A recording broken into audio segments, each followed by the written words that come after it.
Hai semuanya, apa kabar? Nama saya Jibril dan selamat datang di channel Video Matematika. Baiklah, untuk materi pertama kita akan membahas fungsi.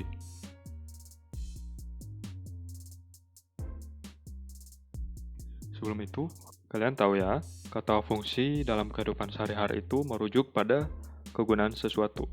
Contohnya lampu fungsinya menerangkan ruangan, atau kulkas fungsinya mendinginkan makanan atau minuman. Dalam matematika, fungsi adalah sesuatu yang menghubungkan dua buah himpunan dengan aturan tertentu. Nah, mungkin kalian baru dengar apa itu himpunan. Himpunan itu adalah kelompok atau kumpulan sesuatu. Bisa saja himpunan tersebut adalah kumpulan huruf atau kumpulan nama-nama hewan, atau kumpulan nama-nama warna pada lampu lalu lintas, atau kumpulan apa saja. Dalam matematika, kita akan sering menemukan himpunan yang merupakan kumpulan bilangan. Himpunan biasanya ditampilkan secara visual, seperti ini. Namun, akan lebih sering ditulis dalam notasi matematika, di mana beberapa atau seluruh anggota dari himpunan tersebut diletakkan di dalam kurung kurawal, dengan koma di antara mereka.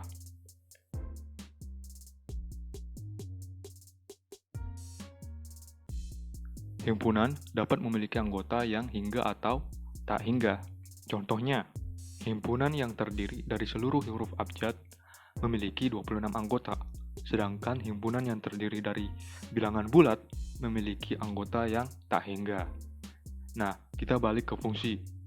Kita sudah tahu, himpunan adalah kumpulan sesuatu, dan fungsi menghubungkan atau merelasikan himpunan ke himpunan lainnya.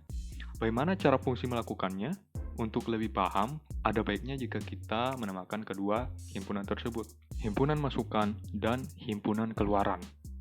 Fungsi adalah sesuatu yang mengambil seluruh nilai dari himpunan masukan dan memetakannya pada nilai himpunan keluaran. Kalian akan lebih sering mendengar himpunan masukan dan keluaran dengan nama spesial matematika mereka. Himpunan masukan biasanya disebut dengan domain dan himpunan keluaran biasanya disebut dengan range. Dan akan sering kita lihat beberapa atau seluruh masukan dan keluaran fungsi didaftarkan di sesuatu yang kita sebut dengan tabel fungsi. Tabel fungsi biasanya memiliki dua kolom, satu di kiri untuk nilai masukan dan satu di kanan untuk nilai keluaran yang sesuai. Fungsi itu sendiri biasanya ditulis di atas tabel fungsi dalam bentuk semacam aturan matematika atau perintah. Contohnya misal, himpunan masukan untuk fungsi adalah daftar nama-nama poligon, yaitu segi 3, segi 4, segi 5, dan segi 8. Fungsi itu sendiri dapat berupa perintah yang mengatakan keluarkan jumlah sisi, sehingga sederhananya fungsi tersebut merelasikan nama poligon dengan jumlah sisi yang mereka miliki. Jadi, jika kita masukkan segi 3 ke fungsi, keluarannya adalah 3. Kita masukkan segi 4 ke fungsi, keluarannya adalah 4. Kita masukkan segi 5 ke fungsi, keluarannya adalah 5. Dan kita masukkan segi 8 ke fungsi, keluarannya adalah 8.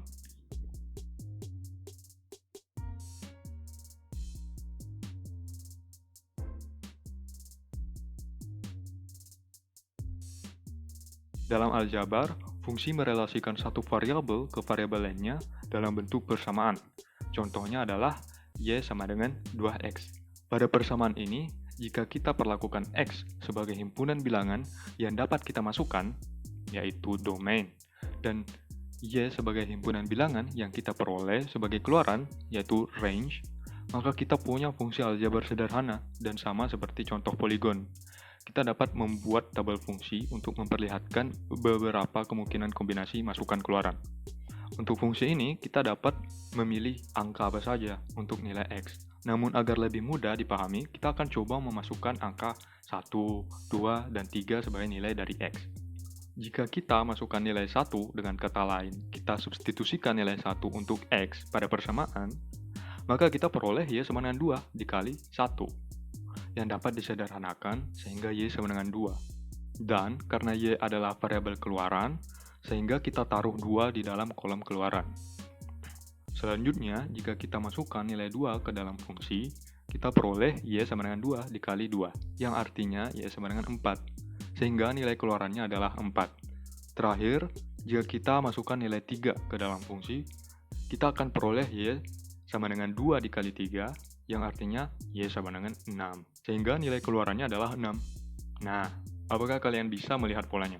Untuk setiap nilai masukan, keluarannya 2 kali lebih besar, yang memang sudah kita perkirakan, karena persamaan awalnya mengatakan bahwa Y, yaitu keluaran, sama dengan 2 kali si X, yaitu masukannya. Nah, sekarang ada latihan yang dapat kalian kerjakan. Kalian dapat jeda videonya sebelum melihat jawaban dari soal-soal tersebut.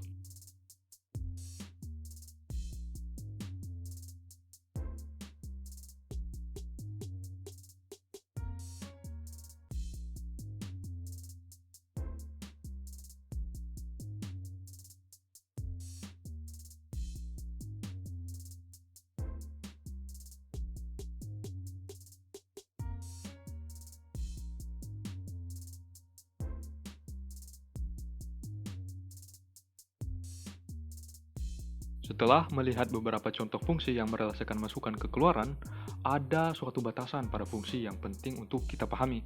Untuk memahami batasan tersebut, kita akan buat tabel fungsi untuk persamaan Y kuadrat sama dengan X. Lagi-lagi, variabel X pada persamaan ini akan menjadi himpunan masukan kita, dan variabel Y akan menjadi himpunan keluaran kita. Karena Y adalah variabel keluaran, maka sebaiknya kita menyelesaikan persamaan ini untuk Y, dengan cara mengakarkan kedua ruas. Namun, karena bilangan negatif, maka kita perlu mengambil akar positif dan negatif dari X. Karena terdapat dua kemungkinan solusi pada persamaan tersebut. Jika kita masukkan nilai 4 untuk X, maka akar positifnya adalah 2 sebagai solusi. Kita juga punya akar negatif sebagai solusi, yaitu negatif 2. Jika X sama dengan 4, maka Y sama dengan 2 dan Y sama dengan min 2, keduanya merupakan solusi dari persamaan Y kuadrat sama dengan X. Sehingga pada kasus ini, untuk setiap nilai X yang kita masukkan ke dalam persamaan, kita akan peroleh dua nilai dari Y sebagai keluaran. Fungsi tidak boleh memiliki relasi yang kita sebut satu ke banyak, di mana satu masukan tertentu dapat menghasilkan banyak keluaran yang nilainya berbeda.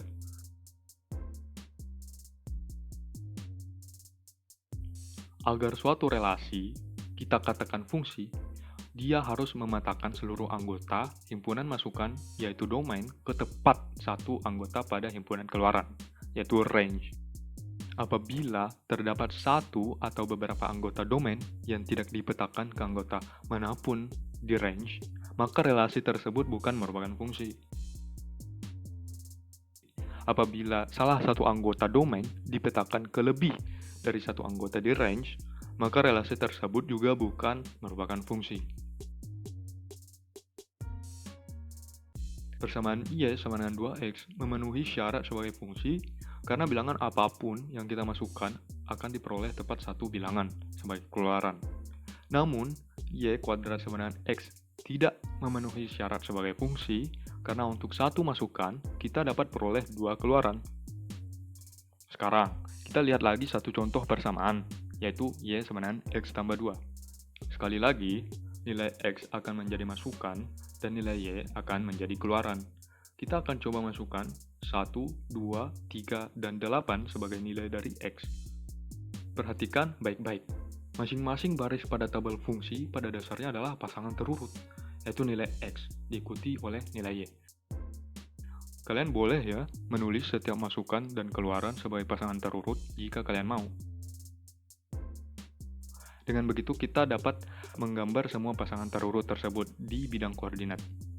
Ini adalah semua titik dari tabel fungsi ditaruh di bidang koordinat. Maka terbentuk grafik jika kita hubungkan titik-titik tersebut. Grafik tersebut merupakan garis dan merupakan contoh dari fungsi linear. Dalam aljabar, terdapat banyak jenis fungsi yang memiliki grafik yang menarik. Fungsi kuadrat, fungsi kubik, fungsi trigonometri, dan masih banyak lagi. Semua grafik tersebut mungkin saja terlihat seperti grafik yang berlekuk-lekuk, tapi mereka itu adalah fungsi. Kita katakan mereka fungsi karena mereka itu teruji lulus tes garis vertikal. Saya tidak akan menjelaskan tes garis vertikal secara detail, tapi pada dasarnya saat kita punya grafik, terus kita ingin tes apakah grafik itu fungsi atau bukan, maka kita membuat garis vertikal. Garis vertikal ini apabila memotong grafik hanya di satu titik, maka grafik itu merupakan fungsi. Dan apabila memotong lebih dari satu titik, maka grafik itu bukan merupakan fungsi. Nah, sekarang kita akan membahas secara singkat mengenai beberapa notasi fungsi yang umum kalian lihat di buku cetak matematika kalian. Selama ini kita sudah melihat fungsi ditulis sebagai berikut. Y sama dengan 2X dan Y sama dengan X tambah 2. Namun, akan lebih sering kalian lihat fungsi ditulis dalam bentuk sebagai berikut. Kira-kira mengapa? Mengapa variabel Y diganti dengan F dalam kurung X? Nah, ternyata menyatakan suatu fungsi secara umum adalah ini. Notasi ini artinya fungsi dinamakan dengan huruf F, mengambil nilai masukan yaitu X, dan memberi nilai keluaran yaitu Y. Kita baca Fx sama dengan Y. Nah, notasi ini mudah disalahartikan, di mana variabel F dikalikan secara implisit dengan variabel X menghasilkan Y. Ini bukan maksud dari notasi tersebut. Pada kasus ini, F bukanlah variabel dan F tidak dikalikan dengan X. Alih-alih, F adalah nama dari fungsi tersebut. X adalah masukan, dan Y adalah keluaran. Akan lebih mudah jika matematikawan menulisnya dalam bentuk sebagai berikut, di mana huruf F adalah nama dari fungsi, serta masukan dan keluaran sebagai ganti dari X dan Y. Huruf F adalah huruf yang paling sering digunakan untuk menamai fungsi. Tapi kalian juga bisa menggunakan huruf lain untuk menamakan fungsi, masukan, dan keluarannya. Nah, mungkin kalian bertanya, mengapa pada persamaan Y boleh diganti dengan Fx? Nah, itu datang dari ide bahwa jika dua sesuatu itu sama dalam matematika, kita boleh substitusikan yang satu dengan yang lainnya. Dan juga karena kita sepakat notasi umum fungsi adalah Fx sama dengan Y, itu artinya kalian boleh menggunakan Fx atau Y secara bergantian. Salah satu dari mereka dapat mewakili keluaran suatu fungsi. Mengapa kita menggunakan notasi Fx dan bukan Y? Pertama-tama, menggunakan Fx artinya kita tahu bahwa kita sedang berurusan dengan fungsi dengan variabel masukan tertentu, dan bukan hanya persamaan. Notasi itu juga berguna untuk mencari nilai fungsi untuk nilai masukan tertentu. Contohnya, jika Fx sama dengan X tambah 2, kalian boleh minta teman kalian untuk cari nilai fungsi dengan nilai masukan 8 dengan mengatakan, coba cari nilai dari F8. Itu artinya, kalian substitusikan nilai 8 sebagai pengganti dari setiap X yang ada pada fungsi. Untuk fungsi ini, itu artinya F8 sama dengan 10. Kalian juga boleh dilakukan untuk nilai lainnya, misal F-5 sama dengan -3. Nah, sekarang ada latihan yang dapat kalian kerja. Kalian dapat jeda lagi videonya sebelum melihat jawaban dari soal-soal tersebut.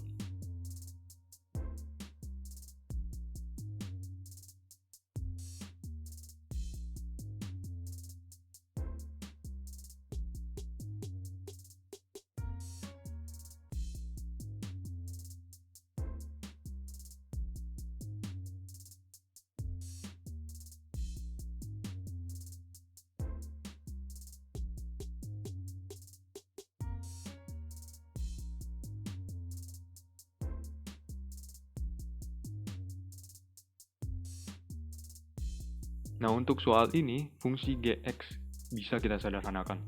Pertama, kita distribusikan 3 sehingga masuk ke dalam kurung. Sehingga kita peroleh 2x-nya dikali dengan 3, dan min 1-nya dikali dengan 3 juga. Kita operasikan, 2x kali 3 itu 6x, dan min 1 kali 3 itu adalah min 3. Selanjutnya, min 3 dikurang min 1 itu adalah min 4. Nah, ini adalah bentuk paling sederhananya. Dari sini kalian lanjutkan.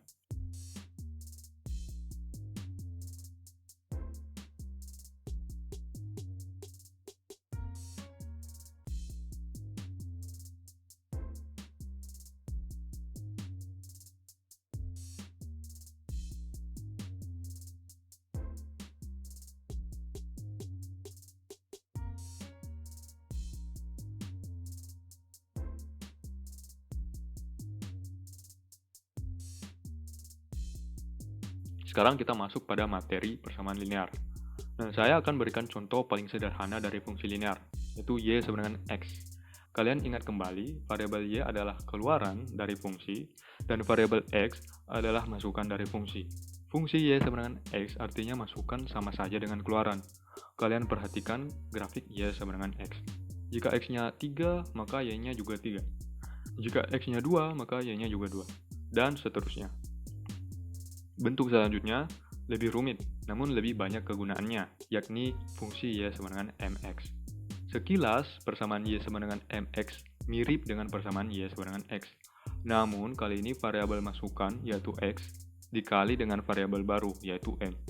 Dan dengan memilih nilai yang berbeda untuk variabel m, kita dapat membuat persamaan linear yang berbeda sebanyak yang kita inginkan. Dan apabila kita pilih m sama dengan 1, maka kita peroleh y sama dengan 1x, di mana fungsi tersebut sama saja dengan y sama dengan x. Karena mengalihkan dengan 1 tidak akan mengubah nilai dari x. Nah, bagaimana jika kita pilih nilai lain untuk variabel m? Misal, m sama dengan 2, sehingga y sama dengan 2x. Jika kita membuat tabel fungsi untuk persamaan tersebut, kemudian kita buat grafiknya di bidang koordinat, kita akan peroleh garis seperti berikut. Untuk setiap nilai masukan x, variabel y sebagai keluarannya akan menjadi 2 kali lipat. Dari perbedaan y sama dengan x dan y sama dengan 2x, mereka memiliki sesuatu yang sama, yaitu kedua-duanya melewati titik asal bidang koordinat, 0,0. Karena berapapun nilai m yang kalian pilih, jika nilai dari x itu 0, maka keluarannya y juga 0. Karena angka berapapun jika dikali dengan 0, maka hasilnya itu 0. Nah, sekarang kita coba untuk nilai m sama dengan 3. Kita akan peroleh tabel fungsi dan grafik sebagai berikut. Untuk setiap nilai masukan x, variabel y sebagai keluarannya akan menjadi 3 kali lipat, namun masih tetap melewati titik asal. Jika kalian perhatikan, setiap kali kita pilih bilangan yang lebih besar untuk m, maka garis kita akan semakin miring. Bayangkan garis itu sebagai tepi gunung yang sedang kalian daki. Y sama dengan x. Itu curam, tapi y sama dengan 2x itu akan lebih curam. Lebih-lebih lagi y sama dengan 3x. Dalam matematika, kecuraman pada garis-garis itu adalah kemiringannya, atau disebut juga gradiennya. Semakin besar nilai m, maka kemiringan garis akan semakin besar pula. Nah, sekarang jika kita pilih nilai m sama dengan 10, kita akan peroleh garis yang sangat curam.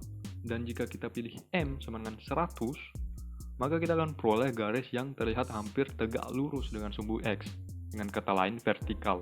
Dan kelihatannya mirip dengan sumbu y pada bidang koordinat, sehingga akan sedikit sulit dibedakan. Tapi, kita tidak akan pernah bisa peroleh garis yang betul-betul vertikal pada persamaan ini, karena tidak terdapat bilangan terbesar. Yang terbaik yang bisa kita lakukan adalah terus-menerus memilih bilangan yang besar untuk m, dan mengatakan gradien mendekati tak hingga. Selama kita melakukan hal itu wajar-wajar saja, karena bagaimanapun, garis vertikal bukan termasuk fungsi. Nah, kelihatannya terdapat batasan untuk garis, sehingga hanya dapat menghampiri sumbu y dan tidak betul-betul vertikal. Namun, bagaimana jika kita membuat garis yang kemiringannya itu lebih kecil dari si y sama dengan x? Untuk melakukan itu, kita pilih nilai m yang kurang dari 1. Kita mulai dengan memilih m sama dengan 1/2 atau 0,5 dalam bentuk desimal. Jika kita buat tabel fungsinya dan gambar grafik sesuai dengan tabel fungsinya, maka kita akan peroleh garis berikut. Nah, sekarang garisnya kurang curam. Kita coba lagi. Kali ini kita pilih m sama dengan 1/4 atau 0,25. Tabel fungsi dan grafiknya akan terlihat sebagai berikut. Sekarang, kemiringan garisnya itu mengecil. Semakin kecil nilai m, maka kemiringan garis semakin mengecil pula. Dan jika kita teruskan memilih nilai yang kecil untuk m, seperti m sama dengan 1/10 atau m sama dengan 1/100, garis itu terlihat semakin mendatar. Dan kelihatannya mirip dengan garis horizontal sumbu x. Kalian mungkin berpikir, apakah mungkin garis itu betul-betul mendatar? Jawabannya adalah iya.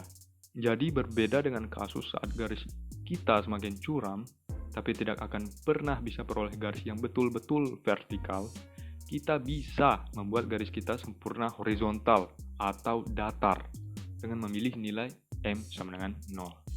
Dengan itu, kita peroleh Y sama dengan 0x atau Y sama dengan 0. Dengan itu, kita tahu bahwa garis horizontal tidak memiliki kemiringan atau gradiennya itu 0. Itu sama saja seperti berjalan di tanah datar. Seperti yang kalian lihat, fungsi Y sama dengan mx dapat membuat banyak garis, tapi masih ada lagi. Kalian ingat bilangan negatif? Bagaimana jika kita pilih M sama dengan min 1? Kita akan peroleh tabel fungsi dan grafik sebagai berikut. Garis Y sama dengan min 1x akan membelah kuadran 2 dan 4 menjadi tepat setengah dan memiliki kemiringan yang sama dengan garis Y sama dengan X. Tapi saat kalian bergerak dari kiri ke kanan, kalian akan turun, bukan naik. Kemiringannya itu adalah negatif 1. Pada dasarnya, setiap bilangan negatif untuk M akan memberikan kita bayangan cermin dari garis yang kita peroleh dari nilai positif M. Ini M positif 1. Ini M negatif 1. Ini M positif 2. Ini M negatif 2. Ini M positif 1/2. Ini M negatif 1/2. Polanya kelihatan ya? Setiap garis yang mungkin ini, gradiennya positif. Dan setiap garis yang mungkin ini, gradiennya negatif. Dan jika kita pertimbangkan semua kemungkinan nilai dari M, kalian bisa lihat bahwa persamaan Y sama dengan mx dapat menggambarkan fungsi linear apapun yang melewati titik asal 0,0. Tapi bagaimana jika kita ingin garis yang tidak terbatas pada titik asal koordinat bidang? Nah, kita sisa kembangkan persamaan Y sama dengan mx dengan menambahkan variabel baru, yaitu C, di belakang persamaan. Sehingga kita peroleh Y sama dengan mx tambah C. Untuk melihat pengaruh yang diberikan oleh variabel baru, yaitu C, kita akan kembalikan nilai M sama dengan 1. Kemudian, kita mulai dengan memilih C sama dengan 0. Saat C sama dengan 0, itu sama saja dengan Y sama dengan 1x. Karena nilai 0 di sini tidak memengaruhi persamaan. Kita akan gunakan Y sama dengan 1x sebagai garis referensi untuk melihat perbedaannya dengan garis baru yang memiliki variabel C selain 0. Kita mulai dari yang sederhana, yaitu C sama dengan 1. Sehingga kita peroleh persamaan Y sama dengan 1x tambah 1. Tabel fungsi dan grafiknya adalah sebagai berikut. Perhatikan bahwa garis itu sejajar dengan garis referensinya. Memang masuk akal, karena kedua persamaan, Y sama dengan 1x dan Y sama dengan 1x tambah 1, M-nya sama dengan 1, sehingga mereka memiliki kemiringan atau gradien yang sama. Yang berbeda adalah nilai dari variabel C-nya. Garisnya sudah tidak melewati 0, tapi 1 pada sumbu Y. Adapun saat C-nya sama dengan positif 2. Ini C sama dengan negatif 1. Dan ini C sama dengan negatif 2. Perhatikan garis Y sama dengan 1x tambah 0. Saat nilai C-nya diganti 3, maka keseluruhan garis akan bergeser ke atas pada bidang kartesius sejauh 3 satuan. Dan juga garis itu melewati angka 3 pada sumbu Y. Semakin besar nilai C, maka semakin jauh pergeserannya ke atas. Nah, garis jika bisa bergerak ke atas, pastinya juga bisa bergerak ke bawah. Caranya gimana? Kita gunakan bilangan negatif untuk C. Misal kita pilih C sama dengan min 3, sehingga kita peroleh Y sama dengan 1x dikurang 3. Sekarang garis bergeser ke bawah sampai memotong sumbu Y di min 3. Dari sini, kita bisa lihat pengaruh dari variabel C, ialah menentukan secara tepat di mana garis tersebut akan memotong sumbu Y. Itu terjadi karena setiap kali X sama dengan 0, yang mana hanya terjadi pada sumbu Y, suku MX akan menjadi 0, dan yang tersisa adalah variabel C. Jadi, pada saat X-nya 0, Y-nya akan sama dengan C. Oleh karena itu, C disebut juga perpotongan sumbu Y.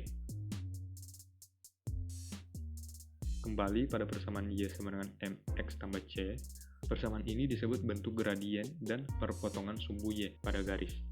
Kedua parameter, M dan C menentukan gradien dan perpotongan sumbu Y, sehingga kalian dapat menggambar grafik fungsi linear apapun pada bidang koordinat dengan menggunakan bentuk persamaan ini. Nah, mungkin kalian berpikir, apakah itu benar? Bukannya kita juga seharusnya bisa menggeser garis, baik itu ke samping kiri ataupun kanan? Jawabannya adalah tidak. Mengapa demikian? Misal, kalian ingin membuat suatu garis yang kelihatannya terlihat bergeser ke kiri dari sumbu Y. Namun, jika dilihat dari jauh, ternyata garis itu bisa kita peroleh dengan menggeser garis referensi kita ke atas. Hal ini dikarenakan garis tersebut diagonal dan mereka terus berlanjut sampai tak hingga di kedua arah. Sehingga menggeser garis ke bawah dan ke atas sama saja dengan menggeser garis ke kanan dan ke kiri. Kalian bisa menggambar grafik fungsi linear apapun hanya dengan dua parameter, perkalian variabel M untuk memutar garis dan penambahan variabel C untuk menggeser garis. Sehingga persamaan linear dalam bentuk Y sama dengan MX tambah C sangatlah berguna. Namun, kadang kalian dapatkan persamaan linear dalam bentuk yang berbeda. Tapi selama persamaan tersebut betul-betul fungsi linear, kita bisa sederhanakan ke bentuk Y sama dengan MX tambah C. Nah, bagaimana cara kita tahu apakah fungsi itu linear atau tidak? Kita harus ketahui bahwa pada fungsi linear, persamaannya hanya boleh mengandung variabel dengan orde 1. Artinya suku yang mengandung X dan suku yang mengandung Y. Variabel X dan Y-nya tidak boleh kita kuadratkan atau kubikkan atau dipangkatkan dengan bilangan apapun kecuali 1. Nah, ini beberapa contoh persamaan linear dan ini yang bukan. Sekarang, kita akan coba menyederhanakan salah satu persamaan linear yang ada ke dalam bentuk Y sama dengan MX tambah C, yaitu X ditambah 15 sama dengan min 5 dalam kurung Y min 1. Pertama-tama, kita ingin Y sendiri. Jadi, kita bagi kedua ruas dengan 5. Nah, agar lebih efisien, kita juga bagi kedua ruas dengan min 1 secara bersamaan. Artinya, sama saja kita membagi kedua ruas dengan min 5. Pada ruas kanan, min 5 saling membatalkan. Pada ruas kiri, kita harus distribusi pembagiannya, sehingga kita peroleh X per min 5 tambah 15 per min 5. Atau sama saja dengan min 1/5X tambah min 3. Langkah selanjutnya agar Y sendiri adalah menambahkan 1 pada kedua ruas. Pada ruas kanan, plus 1 dan min 1 saling membatalkan, dan pada ruas kiri, min 3 ditambah 1 sama saja dengan min 2, sehingga diperoleh min 1/5X dikurang 2 sama dengan Y, atau Y sama dengan min 1/5X dikurang 2. Sekarang, persamaan tersebut sudah dalam bentuk Y sama dengan MX tambah C, sehingga kita ketahui gradiennya adalah min 1/5 dan perpotongan sumbu Y-nya adalah min 2. Nah, sekarang ada lagi latihan. Kali ini kalian sisa pilih jawaban yang menurut kalian paling benar dari soal yang diberikan.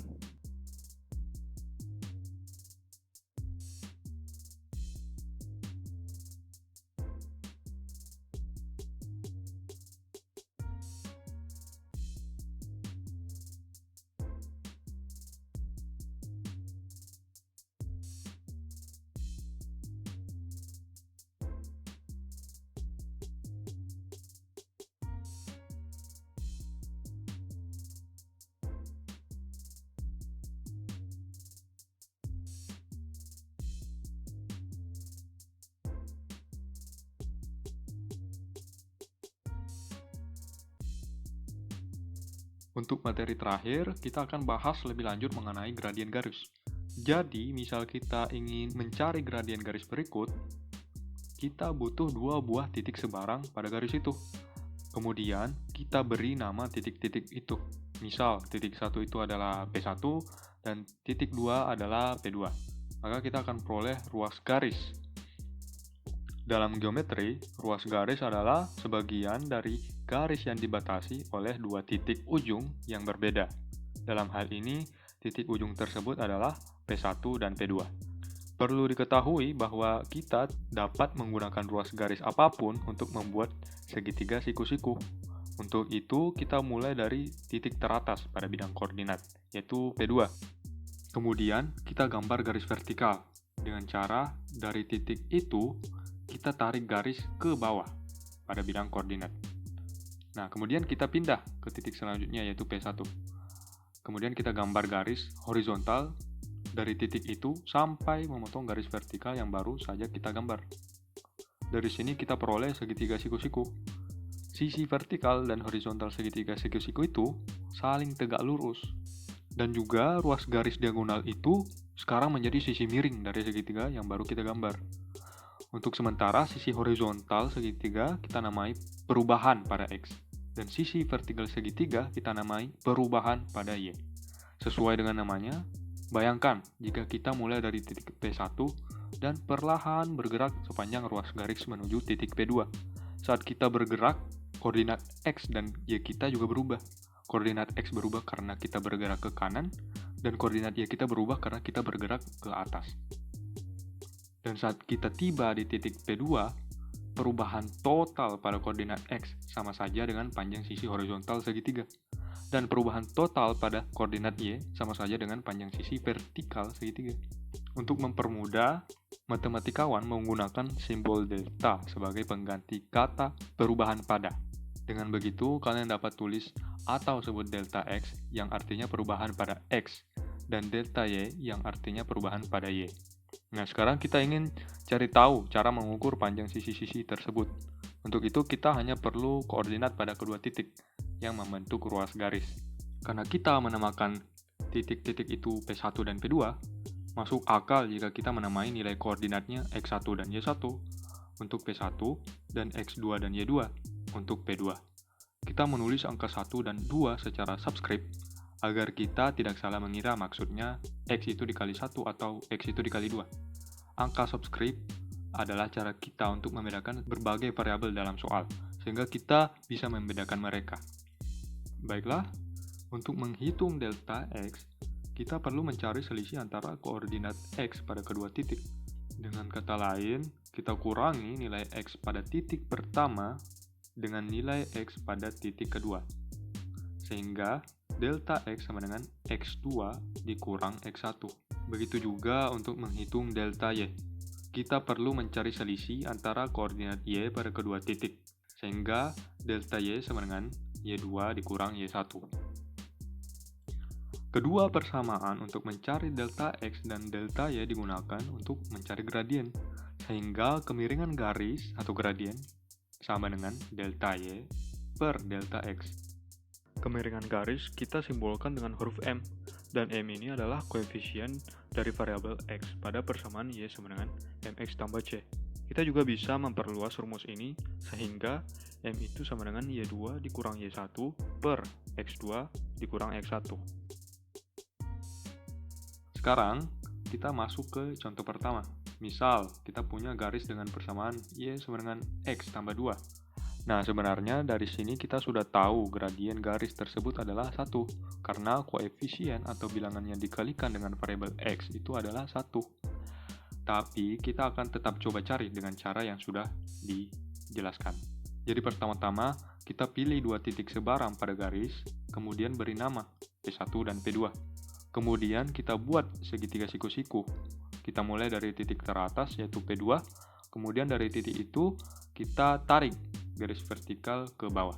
Kemudian kita pindah ke titik selanjutnya yaitu P1, kemudian kita tarik garis horizontal sampai memotong garis vertikal yang baru saja kita gambar.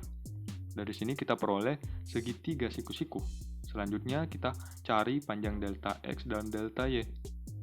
Untuk delta X itu, X2-nya 8 dikurang dengan X1-nya 2. Sehingga panjang delta X adalah 6. Untuk delta Y, Y2-nya 10 dikurang dengan Y1-nya 4, sehingga panjang delta Y-nya itu sama dengan 6. Dari sini diperoleh nilai M sama dengan delta Y per delta X, yaitu 6 per 6 atau 1. Jika kita pilih dua titik lain pada garis itu, nilai M-nya nanti ya tetap 1, tidak berubah gitu. Kita lanjut ke contoh selanjutnya. Nah, sekarang persamaannya sudah tidak diberikan, kita ingin cari gradiennya. Lagi-lagi kita pilih dua titik sebarang pada garis itu. Kita beri nama P1 dan P2. Kita langsung saja masukkan nilai koordinat pada kedua titik ke persamaan gradien, yaitu Y2-nya -1 Y1-nya 5, X2-nya 3, dan X1-nya 0. Kita peroleh nilai dari delta Y-nya itu adalah min 6, dan nilai dari delta X-nya itu adalah 3. Nah, mungkin kalian bertanya, bukannya panjang itu tidak bisa negatif? Sisi segitiga itu panjangnya harus positif. Tapi di sini nilai delta Y-nya itu negatif. Betul sekali, panjang itu tidak bisa negatif. Tapi kita harus ketahui bahwa delta itu adalah selisih antara nilai koordinat, sehingga mereka bisa negatif. Panjang dari sisi segitiga itu sebenarnya adalah nilai mutlak dari delta. Namun tanda positif dan negatif pada delta penting kita perlukan, karena itu membantu kita mencari nilai gradien yang benar. Sebab nilai gradien bisa positif atau negatif. Sekarang kita sisa bagi min 6 dan 3, kita peroleh min 2. Dan juga karena garis tersebut berpotongan dengan sumbu Y di 5, maka kita juga bisa tulis persamaan garisnya, yaitu Y sama dengan min 2X ditambah 5. Nah, untuk menutup video ini, saya berikan soal terakhir untuk kalian. Kalian dapat jeda videonya sebelum melihat jawaban dari soal-soal tersebut.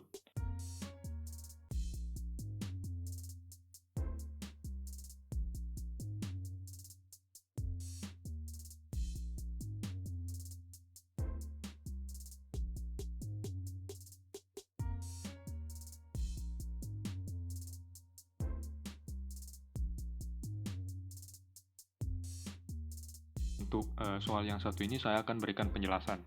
Mungkin saja beberapa dari kalian kesulitan mencari gradien untuk garis ini. Tapi sederhananya, untuk mendapat gradien dari garis ini, kita buat garis referensi yang persis dengan aslinya. Hanya saja, kita geser garis referensi tersebut sampai kita dapat 2 titik yang bisa kita ketahui. Selanjutnya, kita cari nilai dari delta X dan delta Y-nya.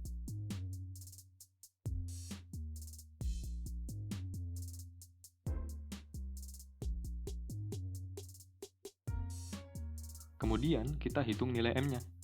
Diperoleh M-nya itu sama dengan min 2. Gradien garis referensi ini sama saja dengan garis aslinya, karena kita cuma geser aja. Nah, opsi jawaban yang benar itu adalah B. Nah, cukup sekian untuk video ini. Saya harap video ini bermanfaat bagi kalian. Jangan lupa like, subscribe, dan share video ini ke teman-teman kalian. Sampai jumpa dan terima kasih.